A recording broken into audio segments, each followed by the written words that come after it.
This is me operating. Now, it's a routine case. This is a pretty typical kind of Beverly Hills cataract. I'm marking up, my forceps have marks at 2.5 and 5 millimeters, so I can always create a nice, beautiful 5 millimeter rexus. So we get our rexus done. Now, everything was pretty routine in this case. As you know, I like to make incisions with diamond keratomes. I like to barely nick the limbal vessels, isotemporal.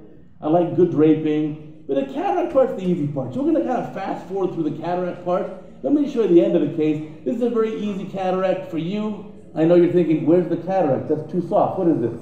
You're used to the dense ones, but this is a pretty typical case for Beverly Hills. So cataracts are moved very easily.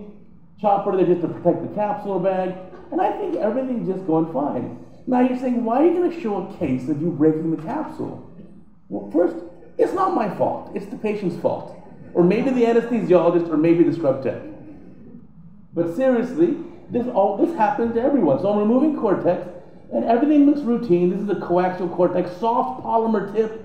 And I look at the posterior capsule, and I think, well, there's that one little piece of lens material. Let me slow the video down for you here. We'll slow it down, and you'll see there's a spot right somewhere there. I can't leave that. I want to clean up everything, so let me get that out first. And then there's that one spot, and then let me just see if I can get it up and go the other way. Very gently, low vacuum, very low vacuum. And then, what if I go this way? There, I'll get it. And there you go. Now I feel better. Well, here's the thing. This will happen to you for sure. It happened to me. And look, there's nothing I did wrong. Well, I hope not. But I'm going to aspirate here just a little bit. Low vacuum. And this is how fast things just happen. And the capsule splits wide open. Now, the good news is, patient will not need a YAG laser capsulotomy. But the bad news is, well, I got to handle this now. What do I do? Well, you watch Cataract Coach enough. You know, keep the probe on position 1, inject dispersive viscoelastic, go to position 0, and then pull out. Don't let the AC collapse. Keep the bag full. And we can keep that anterior hyaloid base intact. So now I bought myself some time, so I'm just going to think a second. Let me inject more viscoelastic. Let me think. Well, luckily the patient wants a monofocal lens, so why don't I just put a 3-piece monofocal in? So we're able to recover from this. Now I also am going to enlarge my incision here. Why? Because the 3-piece IOL needs a little bit bigger injector, and the last thing that I want to do is struggle. I don't want to struggle to get the lens in, and then I'll definitely get vitreous prolapse. So I'll put more viscoelastic, and I'm just kind of thinking. I like to just think for a second, what is it I want to do? Okay, let's enlarge the incision slightly, and then we'll get the 3-piece lens in. But the beauty of the young generation is, you can learn from the mistakes of others. I see Beverly Hills, we like diamonds. We're fancy. We can now learn from the mistakes of others. That's the beauty of this online learning. And you can do it from your mobile phone in high definition anywhere on the planet. Now, as the lens comes in the eye, you know the Cataract Coach rule 7L. The leading haptic better look like a number 7. There's the optic opening up. Trailing haptic better look like a capital letter L. 7L. If it looks like a letter S, S means I'm being stupid. Don't put it upside down. Don't be stupid. So there we go. That happens for good. We can get an optic capture, and notice how I'm going to hydrate the main incision first before we remove viscoelastic. Why? I just want it to be a nice tight incision. I don't want the AC to collapse. Right now, there is no vitreous prolapse. I'll prove it to you at the end. We'll put triamcinolone.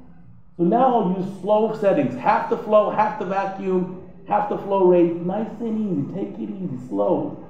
And no, I'm not going to go behind the optic to remove viscoelastic. No, no, no. This patient can have some Diamox, acetazolamide. You'll be fine. So now, again, AC stays maintained. Seal up the incision. Everything looks pretty good here. And now you can also bring down the pupil if you want, put in some Myocal, put some triamcinolone, and the patient's going to have this triamcinolone, no vitreous prolapse, and a beautiful outcome the next day. So despite me having this issue, the patient can have a nice outcome. So my point is, every surgeon has complications. If you're a cataract surgeon and you've not dropped a nucleus, either you haven't done enough surgery yet, or you're lying. So I even do a little LRI for some astigmatism, for half diopter of astigmatism at the end. And the patient had a beautiful outcome, so that can happen. Now sometimes here's another case of me not being so smart. You're doing a case, Looks like a routine case, diamond again, good draping, good incisions, get a good rexus done. Everything seems normal. Capsule seems pretty good, so I'm not really worried about anything. But then during the case, I'm going to realize there's an area of zonular weakness here. So take the cataract out, nucleus comes out quickly. We won't show you the whole thing here. And then we're removing the cortex. That's where we run into issues.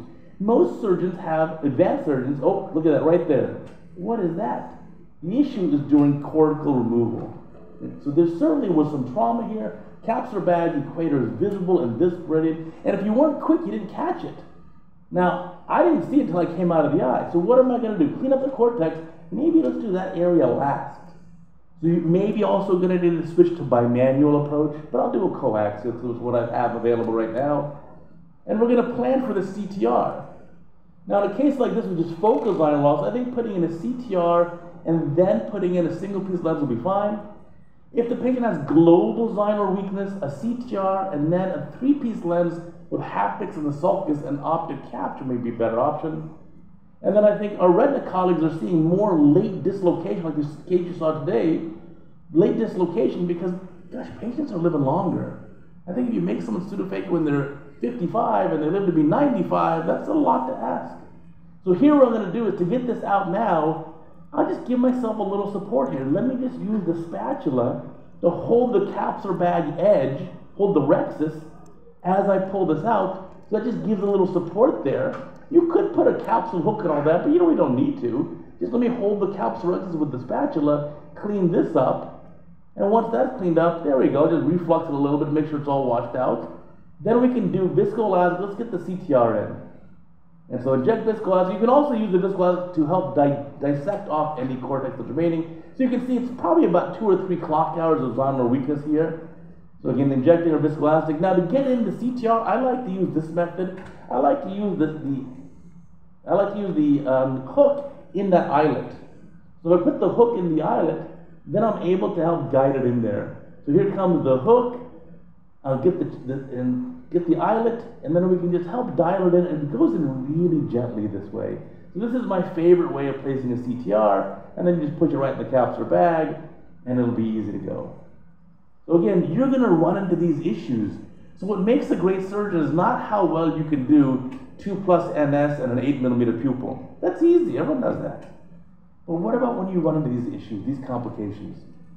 You know, and I'm working with a new company called Horizon Surgical, where I'm one of their chief advisors.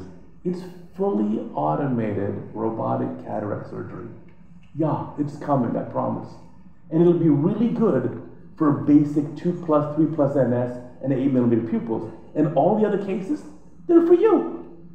So the robot's going to do all the easy cases. You're only going to get the hard ones. So same thing here in cleaning up. Now here I don't mind going behind the optic to remove viscoelastic. We can finish this case up and everything will go just fine. So again, you're going to run into these types of issues, so it's imperative that you learn how to resolve them now. Recognize them, react appropriately, and resolve them. And you can see it's still not perfect. What started off as a really beautiful rexus here at the end, this is going to be a little bit misshapen in that one area of zonular loss. Now that's a mistake. I probably shouldn't have come out of the eye like that. But luckily there's no vitreous prolapse. Look behind the posterior caps. There's a little bit of lens material that went through. That's okay. You're going to require more post-op steroids. But it's just a tiny bit of lens material that went there in front of the anterior hyaloid face. But you can see how the rexus is a little bit misshapen. So now it looks pretty good. And again, you can escape from these cases and still have a beautiful outcome, and patients are happy. So very important, again, you need to be able to do these tough cases because the robot is going to help you do all the easy cases.